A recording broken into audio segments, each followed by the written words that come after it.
Asian Para Games 2022, event olahraga difabel terbesar se-Asia Tenggara. Asian Para Games 2022, 30 Juli sampai 6 Agustus, live di iNews. Barada Richard Eliezer alias Baradae mengaku bersedia menjadi justice kolaborator dalam kasus kematian Brigadir Joshua. Sementara mantan Kadif Propam Polri, Irjen Verdi Sambo dibawa ke Makobrimob Kelapa II untuk diperiksa terkait dugaan pelanggaran etik.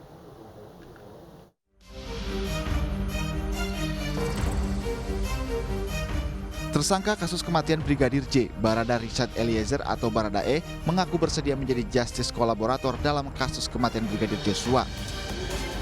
Hal ini disampaikan kuasa hukum Baradae Deolipa Yumara saat berada di Bareskrim Polri Sabtu kemarin. Menurut Yumara, Baradae bersedia membantu penegak hukum dalam kasus Brigadir J karena dirinya merupakan saksi kunci dalam kasus kematian ajudan Verdi Sambo ini. Kuasa hukum baru Baradae ini juga menyebut akan meminta perlindungan ke Lembaga Perlindungan Saksi dan Korban atau LPSK Senin besok. Yumara mengaku telah bertemu dengan kliennya Baradae di rumah tahanan Bareskrim Polri. Terkait pertemuan ini, Yumara menjelaskan sudah melakukan pembicaraan secara menyeluruh mengenai kasus yang menjerat kliennya tersebut. Nah, tentunya kita melihat ini dalam kacamata konteks hukum, ini penting untuk dilindungi sebagai saksi kunci.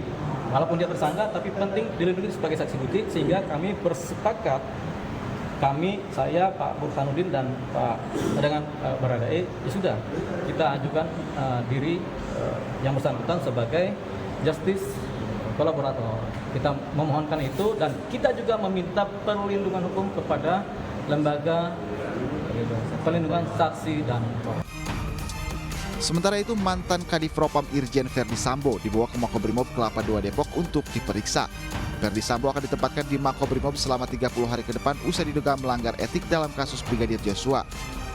Penetapan itu diperoleh tim Irsus setelah memeriksa 10 saksi dan berbagai barang bukti. Meski demikian, Kadif Humas Polri Irjen Pol Dedy Prasetyo membantah Verdi Sambo telah ditetapkan sebagai tersangka. Sudah memeriksa kurang lebih sekitar 10 saksi.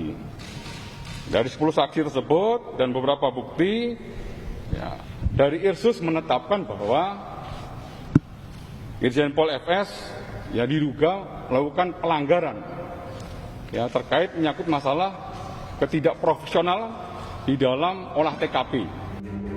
Menteri Koordinator Bidang Politik, Hukum, dan Keamanan Mahfud MD membenarkan bahwa ex-Kadif Propam Irjen Verdi Sambo diamankan ke Makobrimob.